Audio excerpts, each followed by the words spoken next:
Muy bien, como sabéis, estamos metidos de lleno o casi lleno, porque a veces no siempre, cuando me toca predicar, he seguido con el tema de Colosenses, pero hoy tampoco, vamos a decir, no voy a seguir un orden correlativo, pero sí voy a tocar un tema que tiene que ver precisamente con la preeminencia y la suficiencia de Cristo. Preeminencia y suficiencia de Cristo en absolutamente todo. Y en esta mañana quiero hablar acerca de la impecabilidad del Señor Jesucristo.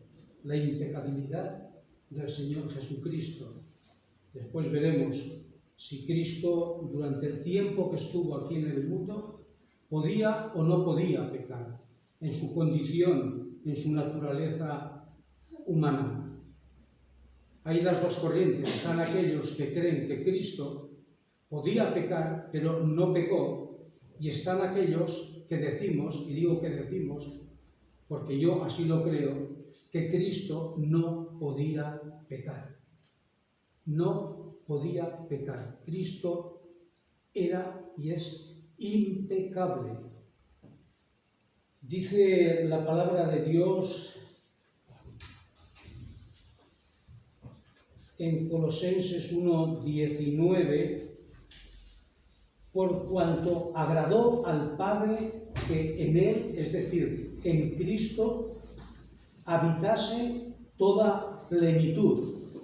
Y después en Colosenses también, capítulo 2, versículos 9 y 10, dice, porque en Él, en Cristo, habita corporalmente toda la plenitud de la deidad. Y después en Hebreos 13:8,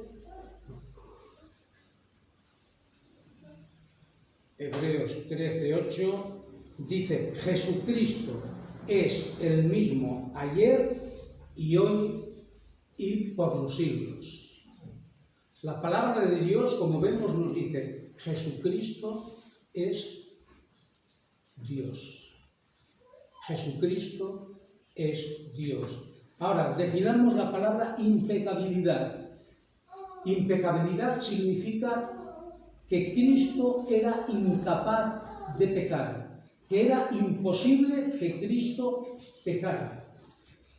Y pecabilidad, que Cristo era capaz de pecar, que Cristo podía haber pecado aunque no lo hizo, pero que existía la posibilidad de que Cristo pecara. No nos habíamos visto antes. No. Me alegro de verte. Sí. Ahora, la pregunta introductoria es la siguiente. ¿Pudo Cristo haber pecado en su condición, en su naturaleza humana? Obviamente los que creen en la impecabilidad de Cristo afirmamos con rotundidad, no. Cristo no pudo haber pecado. Ahora, sin embargo, los que sí creen, los que afirman que Cristo podía pecar, ellos, insisto, enfatizan en que sí, en que Cristo, en esa condición humana, podía pecar.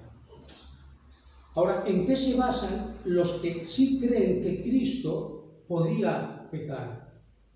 Y únicamente tienen una base, y dicen, si Cristo tuvo una naturaleza humana, ¿no es suficiente evidencia que Él pudo pecar? Si Él tuvo una naturaleza humana y esa naturaleza estaba sujeta a la tentación, ¿no es suficiente evidencia que Él pudo pecar?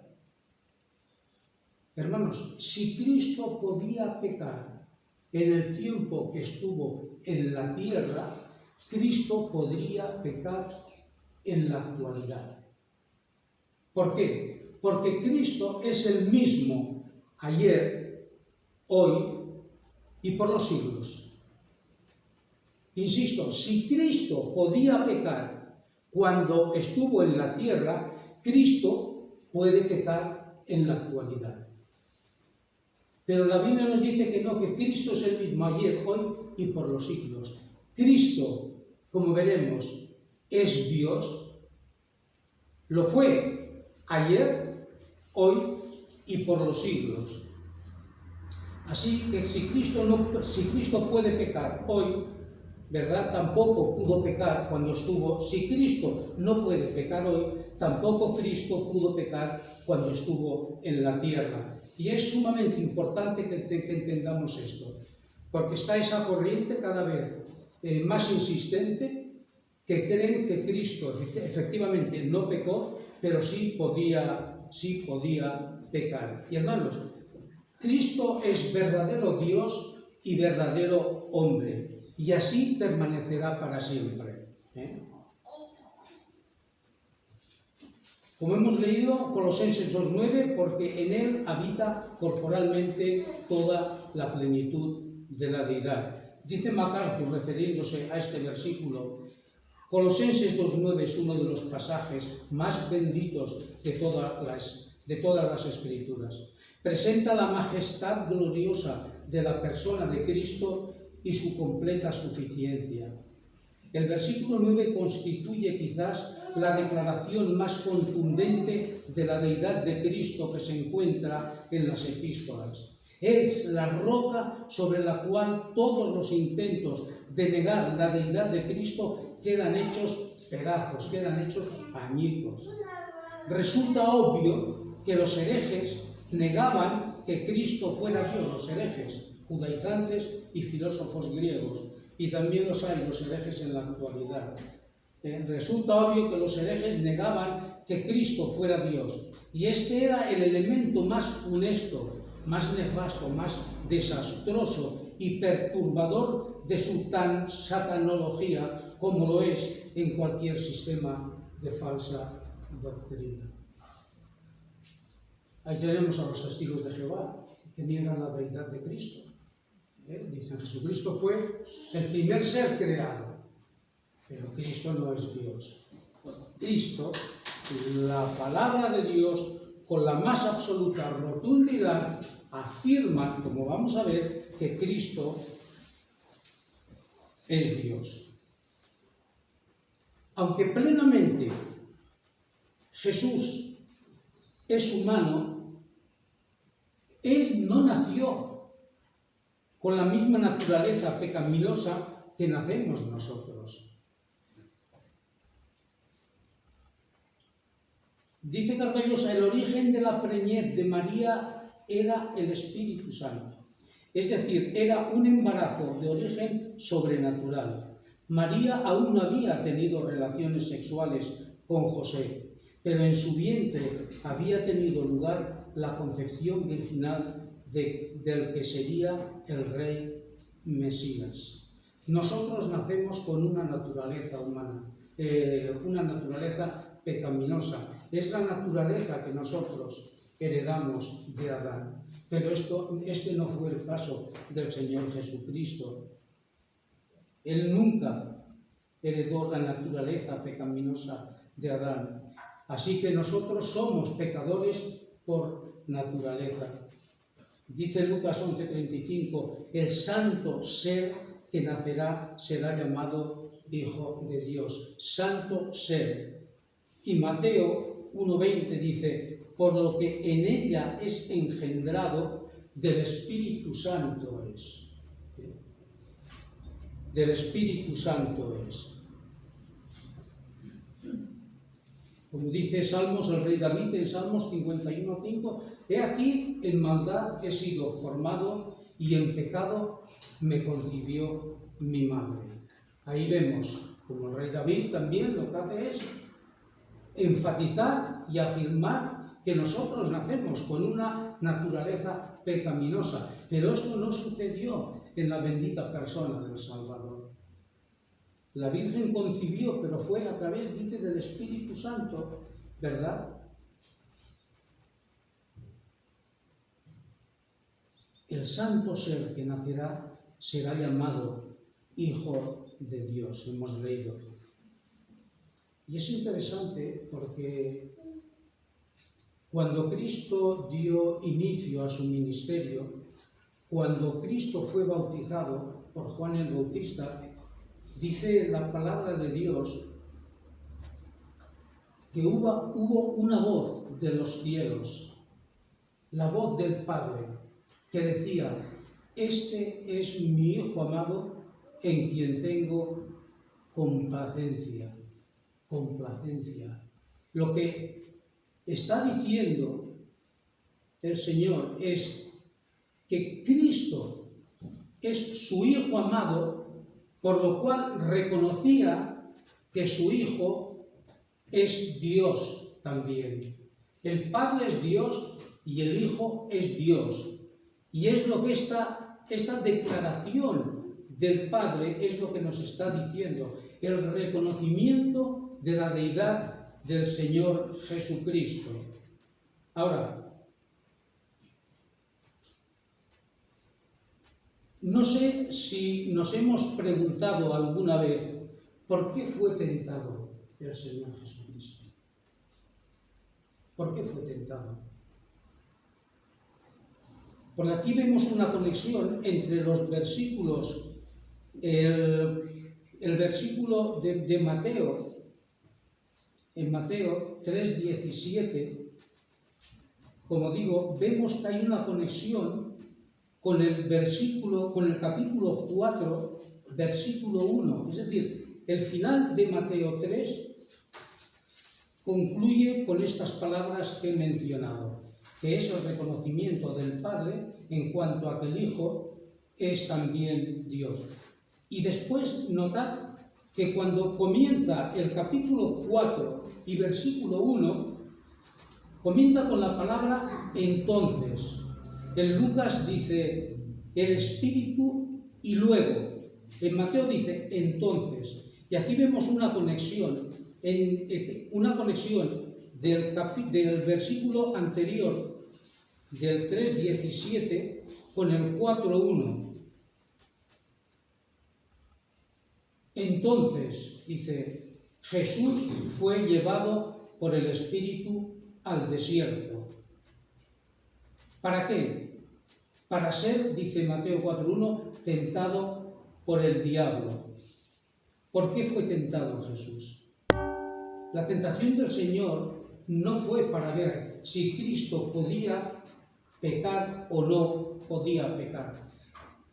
Jesucristo fue tentado para demostrar que no podía pecar. Jesucristo fue tentado para demostrar que no podía pecar. En nosotros, hermanos, la tentación, ¿dónde se origina? ¿Dónde se produce? Desde dentro de nuestro corazón y de nuestra mente. Es lo que dice Santiago 1, 14 y 15. Dice, sino que cada uno es tentado cuando de su propia concupiscencia, de sus propios deseos, es atraído y seducido.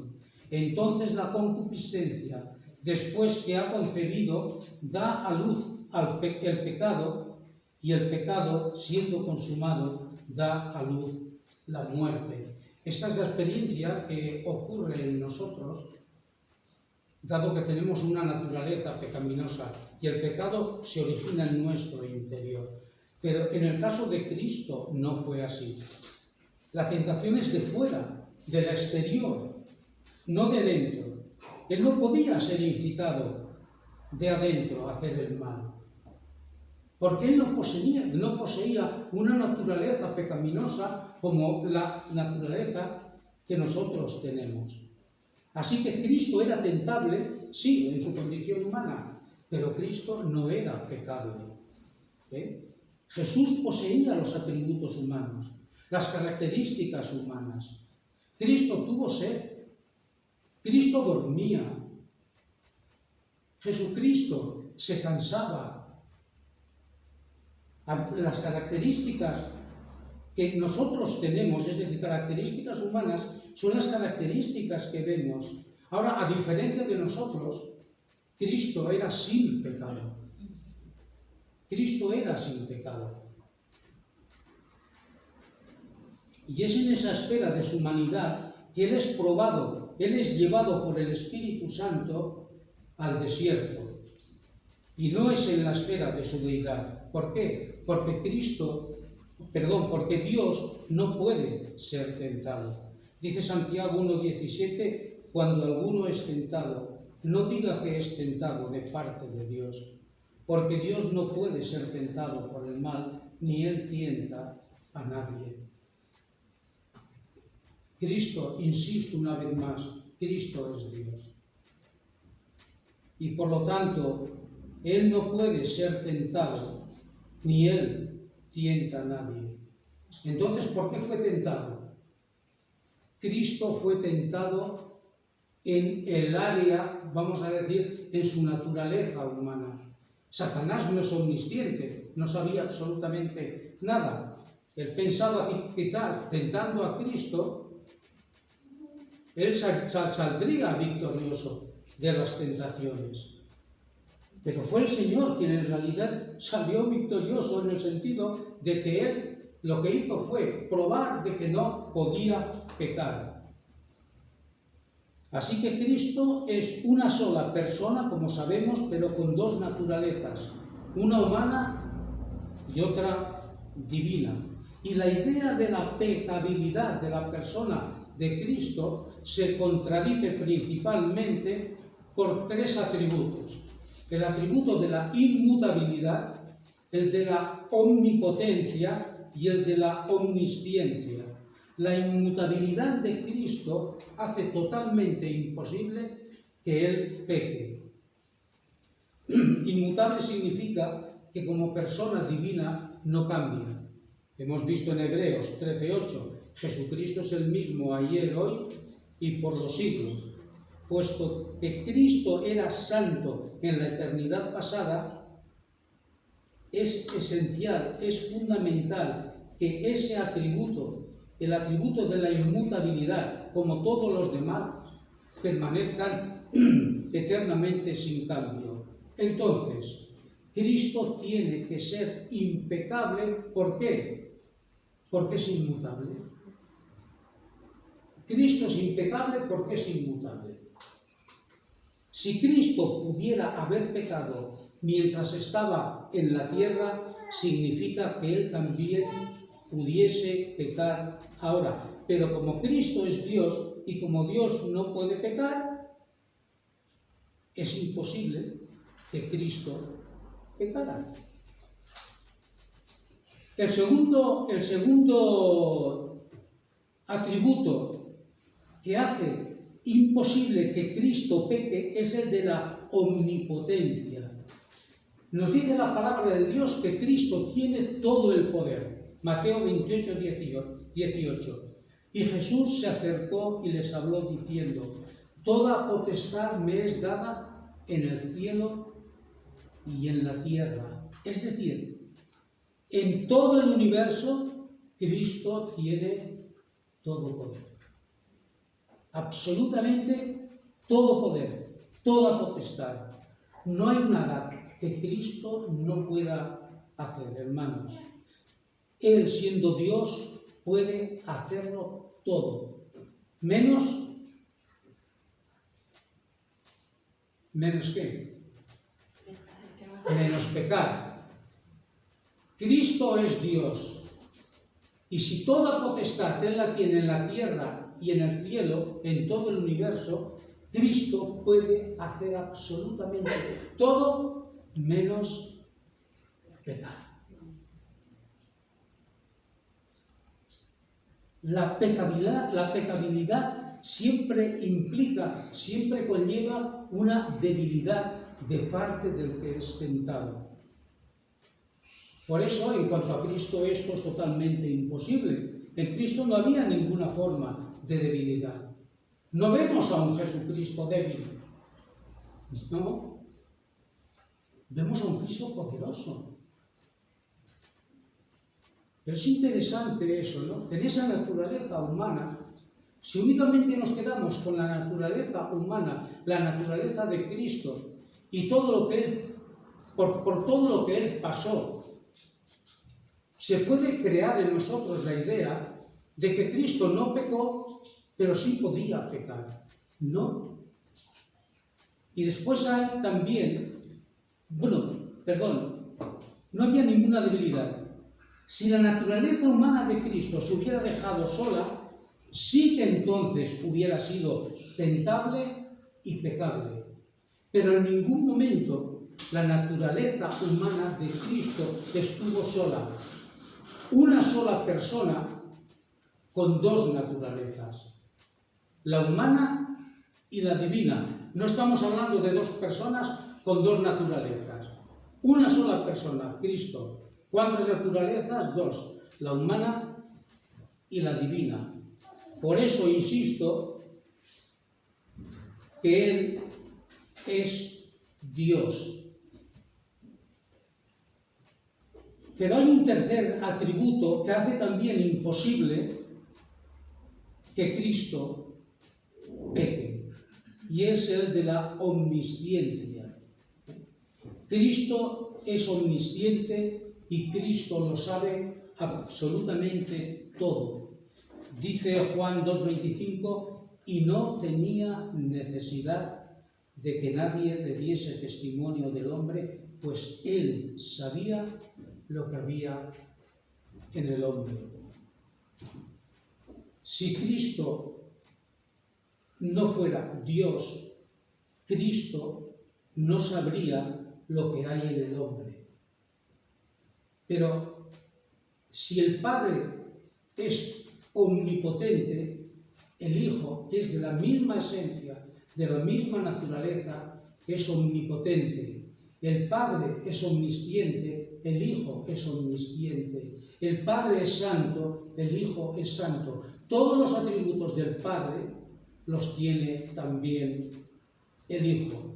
Por eso Cristo conoce todas las cosas, las que hay en el hombre, conoce la naturaleza, conoce su depravación, conoce su maldad, conoce sus engaños, conoce sus mentiras, conoce absolutamente todo lo que hay en el hombre. Cristo sabe en estos momentos lo que hay en nuestra mente, en qué estamos pensando. No hay nada que pueda permanecer oculto a la omnisciencia del Señor Jesucristo. Así que Cristo es Dios, no es solo hombre. Él es verdadero Dios y es verdadero hombre. Si fuera solo hombre, podría haber pecado, sin lugar a dudas. Pero Dios no puede pecar. Y Él, en su persona, están unidas esas dos naturalezas, la naturaleza divina y la naturaleza humana, que Él adopta cuando se encarna. A esto, ¿cómo se le llama? Se le llama la unión hipostática.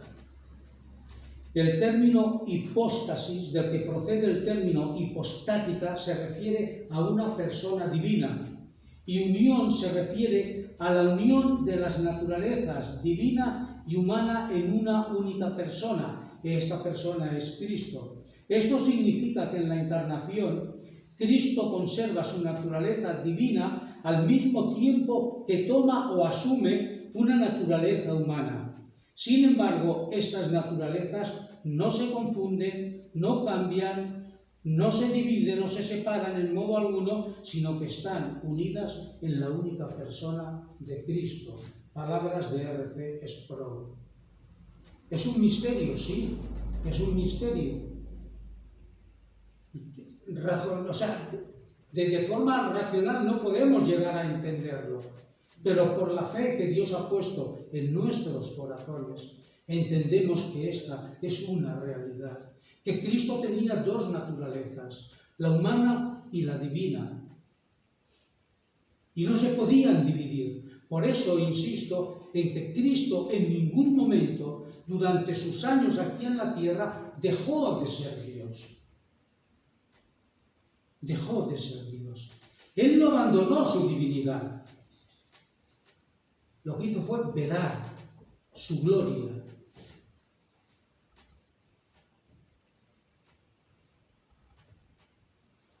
La unión hipostática, por lo tanto, hacía imposible que Cristo pecara. La unión de las dos naturalezas hacía imposible que Cristo pudiese pecar. Él era incapaz de haber hecho lo que su naturaleza humana hubiese podido hacer en caso de encontrarse sola. Cristo era tentable, sí, en su condición humana, pero Cristo no era pecable. Cristo era totalmente impecable. Así que la humanidad de Cristo hacía posible la tentación, por supuesto, pero su divinidad hacía imposible el pecado. El santo ser que nacerá, santo ser, hermanos, con mayúsculas y subrayado. Santo ser que nacerá, será llamado Hijo de Dios, de la misma esencia, de la misma naturaleza que el Padre. ¿Por qué? Porque Cristo es Dios. Él es verdadero Dios y Él es verdadero hombre. Verdadero Dios, sí, Juan 1:1. Así lo afirma la palabra de Dios. Nosotros no podemos tener dudas en cuanto a si Cristo era o no era Dios. Y digo que no debemos tener dudas porque la palabra de Dios afirma que Cristo es Dios. Cuando te encuentres con un testigo de Jehová, la primera pregunta que tienes que hacerle, no dejes que te arrolle, porque van a ocupar todo el tiempo, no te van a dar opción. Estuvimos 3 años con ellos. Yo sé de lo que hablamos antes de conocer el Evangelio. Cuando salimos de la Iglesia Católica, estuvimos, en particular María Jesús, estuvo buscando, indagando, y yo ya estaba, prácticamente le había dejado ya todo. Digo, me olvido de la religión. No quería saber nada. Pero en ella Dios puso una inquietud, y esto la llevó a investigar, a contactar. Y estuvimos con los testigos de Jehová, estuvimos con los adventistas. A mi casa han venido los mormones, vinieron también. Por eso digo que sabemos la doctrina de los testigos de Jehová. Cuando te encuentres, lo primero que tienes que preguntarle es, ¿Jesucristo es Dios? Te van a decir rotundamente que no. Pero si nosotros asumimos que Jesucristo es Dios y lo acompañamos con textos de la palabra de Dios, oremos y proclamemos el Evangelio a esa clase de personas y a otras también que están andando en el error. En el principio era el Verbo, y el Verbo era con Dios, y el Verbo es Dios. Rotundamente la palabra de Dios dice, y toda la plenitud de la deidad, hemos leído, habita en él, Colosenses 2:9. Porque en él, en Cristo, habita corporalmente toda la plenitud de la deidad. Y vosotros estáis completos en él. No necesitamos nada más. Solamente a Cristo, porque en Cristo lo tenemos todo. ¿Podéis? Los judaizantes querían imponer sus leyes porque decían que Cristo era insuficiente para poder salvar. Y los filósofos griegos lo mismo. La élite griega decían que sí, que Jesucristo, que sí, que está bien, pero necesitaban también aplicar parte de su filosofía. Sin embargo, nos dice que no, la palabra dice que no, que estamos completos en Él, que es la cabeza de todo principado y potestad. Cristo es el todo. Porque en Él habita corporalmente. Corporalmente quiere decir en su cuerpo, glorificado después de su muerte y resurrección. Y es en el Mesías exaltado y glorificado, en quien reside totalmente la plenitud de la deidad. La plenitud de la deidad.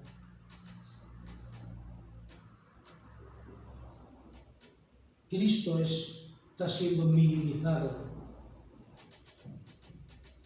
Eso es lo que quiere el enemigo, eso es lo que quiere el diablo. que minimicemos a Cristo, que no lo honremos como Dios, que no lo adoremos como Dios, que no lo reconozcamos como Dios. Pablo, inspirado por el Espíritu Santo, está diciendo en este versículo que en Cristo reside el qué, la totalidad de los poderes y los atributos divinos. Solo en Cristo habita corporalmente toda la plenitud de la deidad. Y la palabra deidad significa esencia, la esencia de Dios, la naturaleza interna, lo que Él es en sí. Y plenitud es la misma palabra que se utiliza en el capítulo 1, versículo 19 de Colosenses, por cuanto agradó al Padre que en Él habitase toda la plenitud. Cristo es Dios. Cristo es verdadero Dios y verdadero hombre, dice Walworth. Si el pecado, escuchad porque es interesante lo que dice este hermano. Dice, si el pecado fuera posible en la vida de Cristo, todo el plan del universo dependería del resultado de sus tentaciones. Pero la doctrina de la soberanía de Dios prohíbe tal inseguridad. Por ello, no es suficiente decir que Cristo no pecó. Más bien, debemos dar a su persona toda la adoración que se merece, ya que Él fue incapaz de pecar. Aunque Él fue tentado, no hubo ni una posibilidad de que pecara, porque fue nombrado desde la eternidad como el Cordero sin mancha de Dios.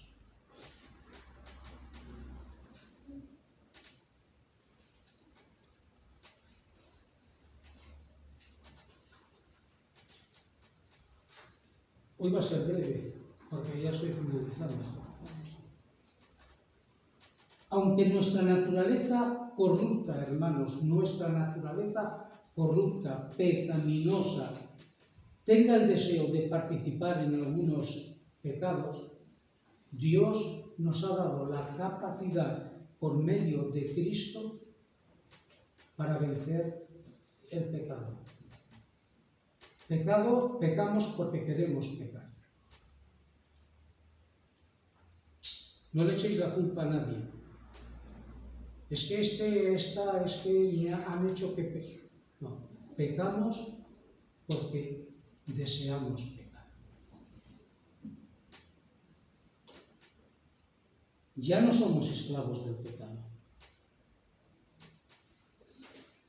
Seguimos siendo esclavos, sí, pero no del pecado. Ahora somos esclavos de Cristo.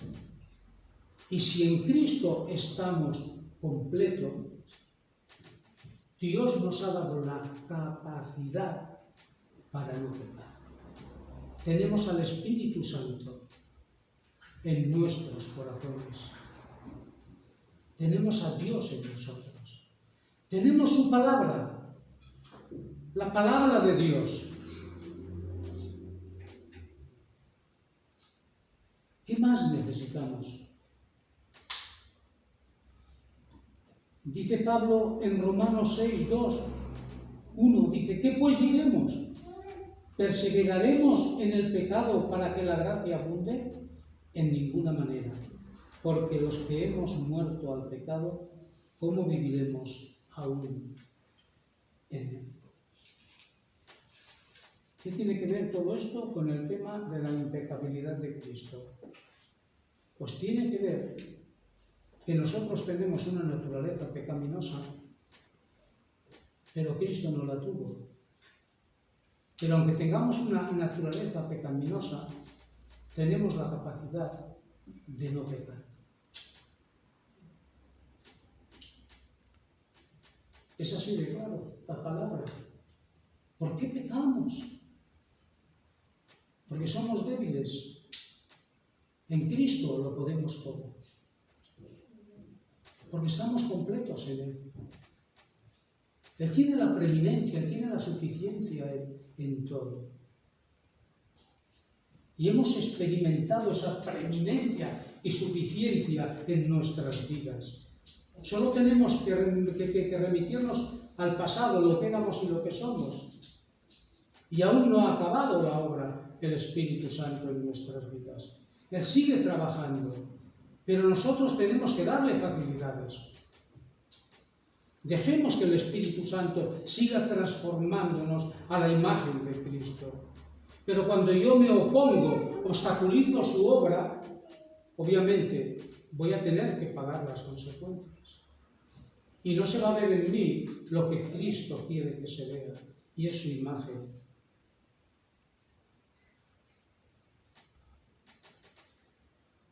Cristo, nuestro Cristo, el Cristo divino, verdadero Dios y verdadero hombre. A Él sea la gloria.